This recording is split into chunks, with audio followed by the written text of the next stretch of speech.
Welcome to The Foundry, where leaders are forged daily. Each week we investigate themes of leadership, entrepreneurship, and mindset with some of the greatest minds in real estate. And now, the data scientist of real estate, George Roberts.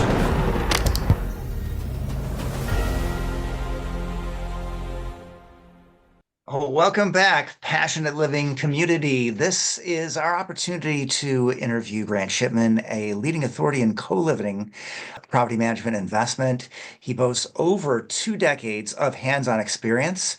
He is the founder of Livingsmith, and he's propelled the company to exceptional heights, maintaining a 97% lifetime occupancy rate and an impressive 25.2 month average tenant stay.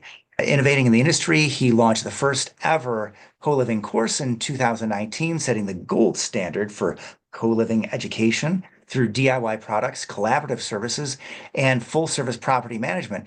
Grant's expertise extends to authoring 2 books, Welcome Home and Co-Living Investment. He hosts a weekly blog and a podcast, and he delivers, as you'll see today, impactful speaking engagements, a little different than your formal speaking engagements, of course.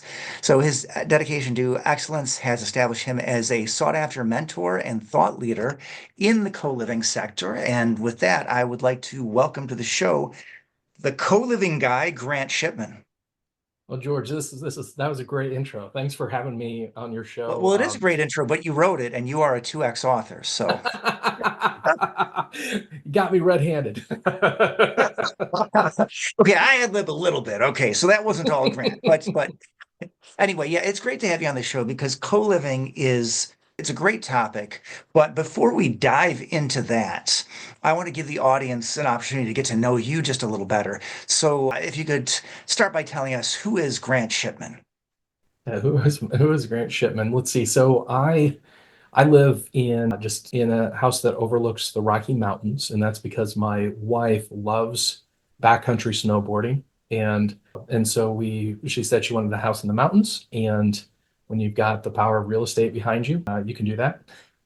Before I had the power of real estate behind me, I had a shitty Prius and couldn't do that. And then I have a 1.5 and a 2.5-year-old, 2 boys and 1 on the way. I'm a book freak. I love community in its various forms. And then as far as in my past life, I would be, when I came upon, the book, Rich Dad, Poor Dad, right? I was delivering Domino's in a Prius and listening to, audiobooks, everything I could. And then I stumbled on co-living, and 15 months later, I had my financial freedom, a $2 million net worth. I won't shut up about real estate because of that. And because of that, I went from a lonely guy delivering Domino's to, finding my dream girl, having kids, just these different things that I'm like, this is how I thought life could be. So that's me in a little nutshell. I love it. There's a lot I can identify with there. I am the son of a librarian and love books myself. I just think it's very beautiful. I mean, really, you got to design your lifestyle, and you have a wife who loves to live in the mountains, and you're able to make that happen. Yeah, that's really what it's all about. I mean, we're going to talk about the technical end of what is co-living and how to invest in it today. But I want to say, I mean, that's really where it's at. It's not whether you invest in multifamily or co-living or industrial triple net. Are you doing what you want to do with your life? Right. Yeah, beautiful. Yeah, and that's what I've liked with your, show, keeping it to like financial freedom is not about the money, it's about the memories. Yeah. And having the ability to wake up, and I might have deadlines, but those deadlines are ones I set for myself. And when I think about it, like, oh, do I really want to do this? Like, yeah, that's what I want to do. And how much of the year do I want to work? But these things that we get financial freedom for, right? I'll use the word lifestyle design. It's very cool that you've kept that as key in your shows, because I know several people who they got financial freedom, and it's like they don't even realize it. There's just as much shackled to their work. It's like they traded their job for another job, and that's it, so where that why, staying attached to the why and enjoying life each step of the way, it's, oh man, I love it. Thanks for doing Yeah, that. that is huge. And I'll notice one of my observations, yes, I have many friends in real estate, and a large proportion of them are millionaires. But how do millionaires live? I mean, if you look at their house or the car, in many ways, they live just like everybody else. The only difference, Right. I would say there's two differences that you know that you can retire. And you also have that freedom over your time. I mean, I was just telling you before we started rolling that I just had a book launch party. So I was able to take virtually 2 entire weeks, fix up Mm, the house, plan out the party, order the supplies, all of that, and not worry. I didn't have to ask anybody for the time off, mm, and I didn't have to stay up until 2 a.m. I could just decide, hey, this is what we're doing. We're going to have this house party, and it's going to be an extravaganza. And that's huge. Yes, having the memories. That's really, really, really what it's all about. Well, anyway, I appreciate that window into your life because I think that really frames the whole discussion. I mean, we can talk all day long about how to invest in co-living, but it's just so much more interesting when you get to know the person. And yes, mm. that is a big part of my show. If you haven't checked out my book yet, Passionate Living Through Passive Investing, a lot of that is my personal life because I know that by telling my personal story, I'm going to reach certain people that otherwise may not have become real estate investors. Okay, so now what I want to do is let's break into co-living. For a lot of people, it's new, and it is in many ways new.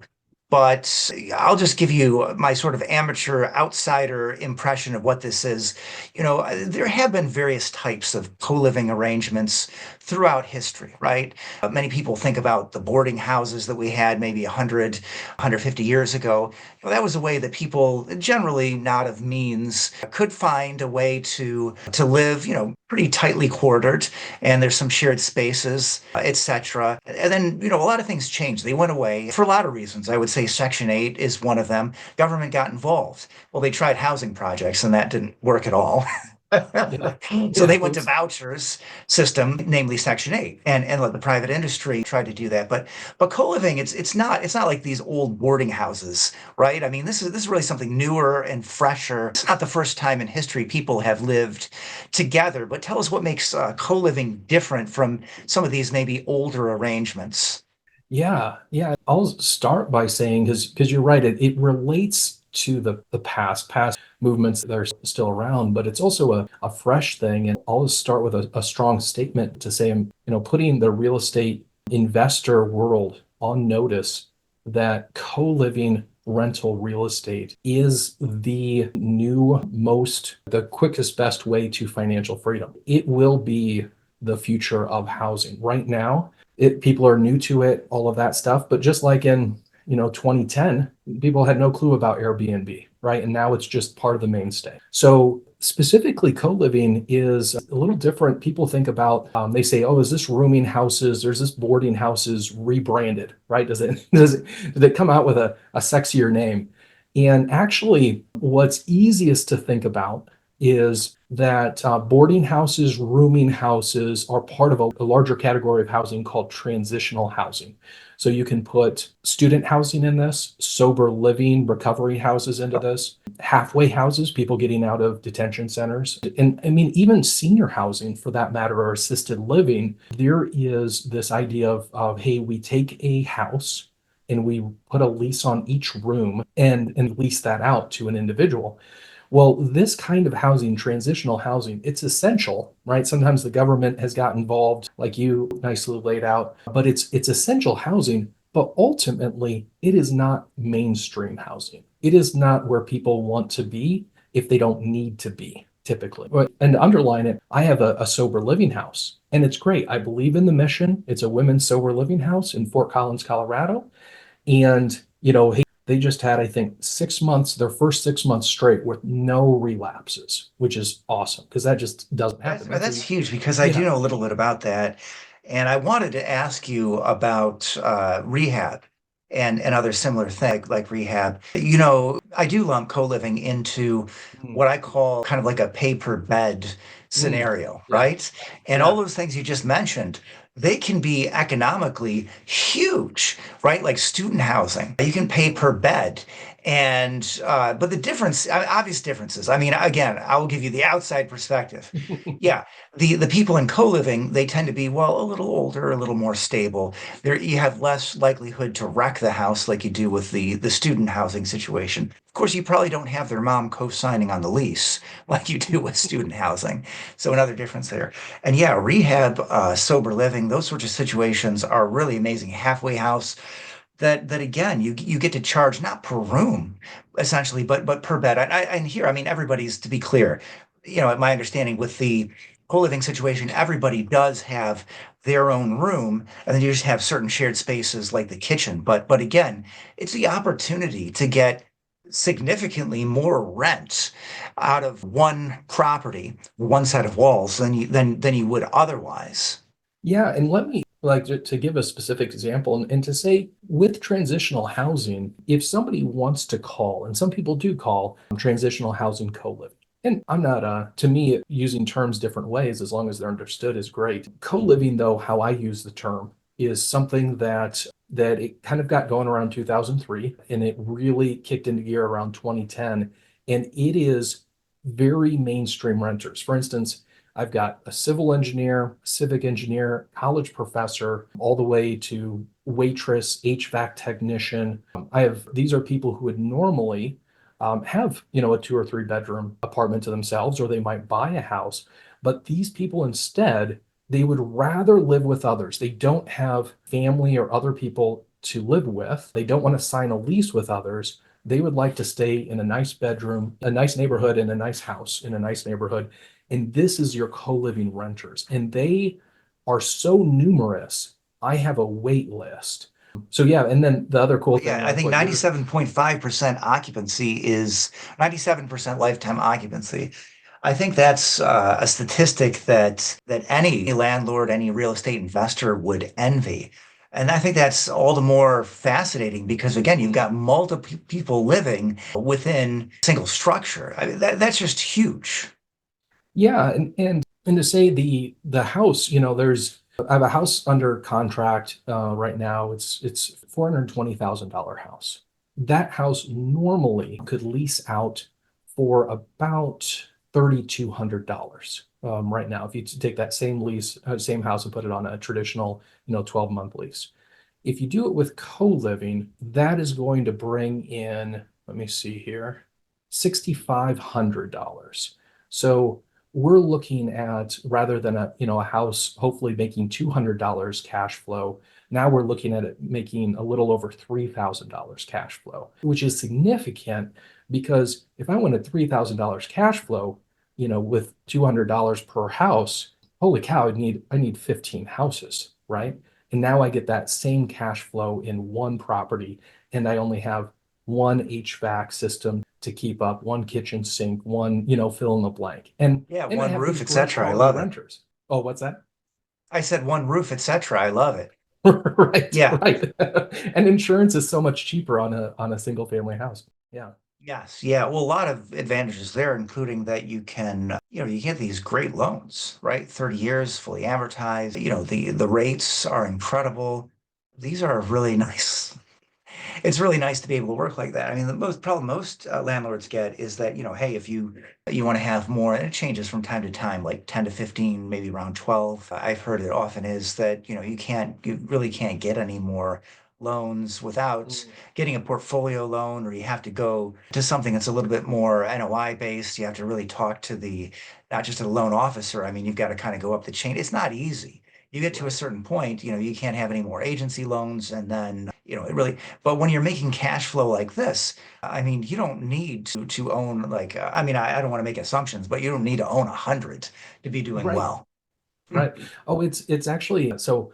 Oh, back in 2019, I started taking on clients to teach them how to do this, and we just had a training this last week. We did a 5-day training, and I said, hey, this will get you, probably to your first, like 5 to 7 houses.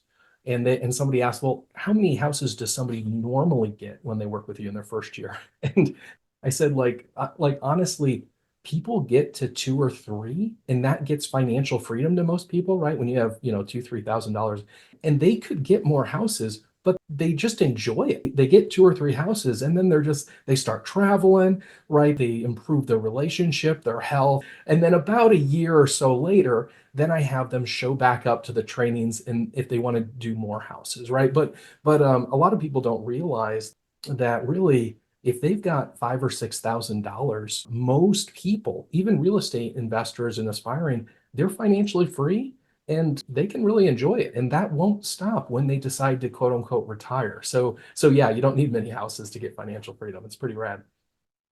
Yeah, that is fascinating, and I love it. I think that a lot of single family landlords or even multifamily landlords right now are jealous. Like, what, I get 2 or 3 units and I might be financially free. But this is not your ordinary unit. Like, when I think of a rental unit, I'm thinking about 1,100 square feet, probably Mm. built, maybe 1980 to 2000.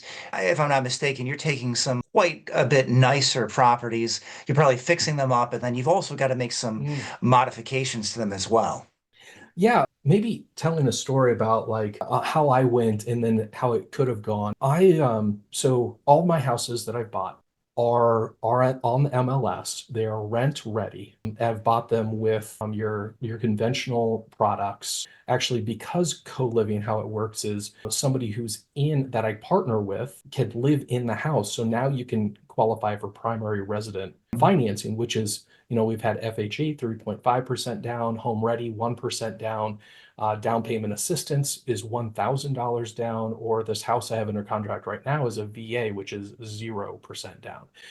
But even 5% down with primary resident financing is awesome.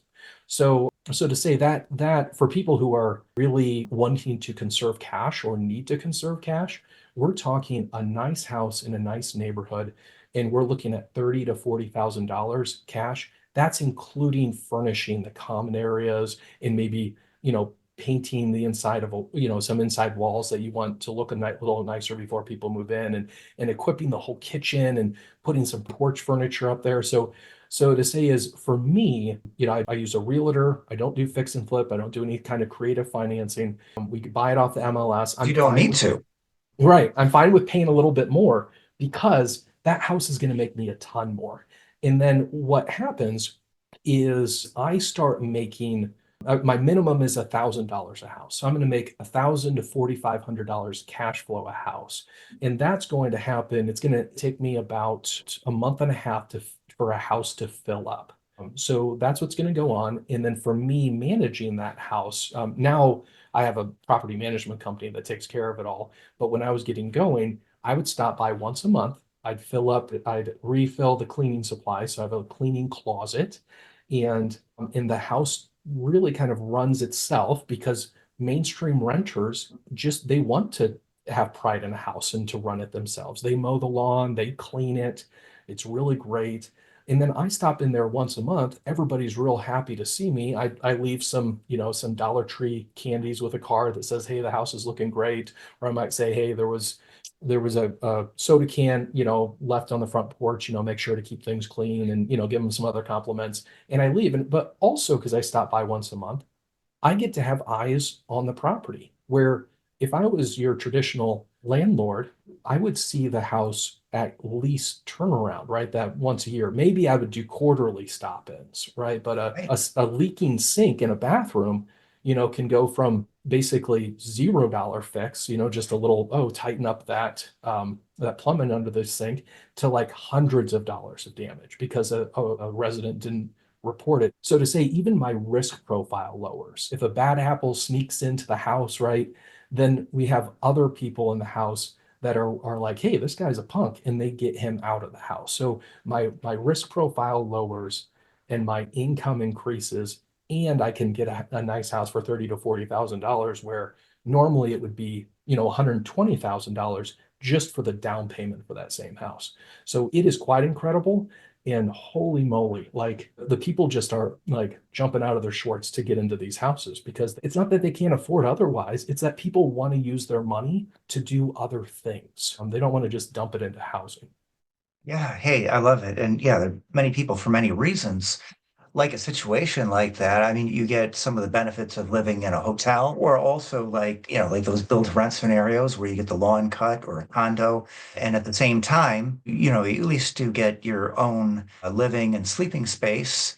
And like you said, these are nice places. I mean, these are single family homes. It's not the same thing as, for example, living in an apartment. Well, anyway, I think we've touched on this, but we didn't actually go into where do you buy and what about the regulations? Because, there's all kinds of things like, for example, Airbnbs are just literally under attack from the Yeah. government. And if you're in Oh that my gosh. space, you can go from a property that maybe you did pay a premium for, but hey, who cares? You're making a ton of money, but oh, boom, government comes in, stomps their big foot on your dream, and now all of a sudden you're left with this oversized mortgage and it hardly pays now as a single family rental. So what do you do to mitigate that? Where are the places you're buying? Yeah, one of the things the thing that sucks with legislation going against Airbnb, like you said, we just went to a wedding this past summer in Colorado, and we had an Airbnb. It was a great house. Anyway, the Airbnb person contacted us, said, "Sorry, I have to cancel because the permitting just came out and they denied my permit." And so she was suddenly a distressed seller. She's like, "Listen, if you know anybody who can buy this house," because she couldn't have it on Airbnb anymore because of the legislation. That same thing, except in reverse, is happening with co-living. So in that same state, like Colorado, we had effective July 1st, any law that limits co-living is banned. So that happened. That's in Oregon, Washington, Iowa, New York, California. It's happening in cities as well, because what co-living does is it immediately helps solve the housing inventory problem. So it takes current inventory and makes it more dense. And so that same legislation that is like sticking it to Airbnb, it's like it's making co-living more and more fantastic. So your question about regulation is, whenever I'm teaching people, I say, listen, like, follow the law. You don't want this just to make you money 1 year, 2 years. You want it 20 years from now, that house to be pumping money into your bank account while you're sleeping. So just do one extra step and Google to see if it meets regulations. And if it does, awesome. Otherwise, most anywhere works. You just need to find out where it works. And it's not difficult. So yeah, it's almost like a well-positioned co-living investor is like a well-positioned marijuana producer, right? When that state becomes illegal, it's like that well-positioned person makes a bunch of money. And that's how we're feeling in the co-living world. We just look at when this changes, we jump right in. Right. And those ordinances, they are available online and people should check it out. I mean, other things you can do are call up. That's one of the things I notice investors don't do often enough. You can Right. call up and get an idea of how excited the planners are for your project. Of course, sometimes they turn the very moment that the project or once you purchase it. Now, all of a sudden they become adversarial, but it's still way better to have those conversations. And now just want to make sure that everybody has the opportunity to reach out. So email, website, carrier pigeon, smoke signal. What is the best way to reach Grant Shipman? Yeah, and I actually made URL off my website for anybody listening. This has goodie bags on it, as well as my email, all my socials. But if you go to livingsmithpro.com/the foundry, right? Easy as that. Like, you're listening to the foundry, go to livingsmithpro.com/foundry. Anyway, the goodie bag there will be, there's that 5-day free training I do on co-living. There's also the book that I have, it's normally $27 on Amazon. You can download that. We don't have that anywhere else. We don't send it out in our emails. It is a book you have to pay for, but it is fantastic as far as a primer on co-living. But if you find yourself, if you actually have a co-living property and you're having problems or anything like that, on that same page, you can schedule a free 30-minute consult with me. So I can just at least get things for you fixed and going. So So livingsmithpro.com you can forward slash survive the founder. financially to take your full course. Exactly. Yeah. It's anybody who's doing this. I mean, I'm so glad that people are doing it, but if I can help them out, because holy moly, right? We don't need to be like those multi-million dollar startups, right? We can pivot easier and have success. All right. Well, I want to thank all my listeners for joining us in the first half of this episode. Really hope you can join us for the second half. Got Grant back to talk about a lot of the pitfalls, the ins and outs, the nuts and bolts, what you need to know if you are going to jump into the space. And he'll also announce for us his URL where you can go to get a lot of great goodies, a grab bag of fascinating things that will help you jump into co-living as an investor. So please check out those links down below and hopefully join us in the second segment. Thank you. Catch you on the flip side.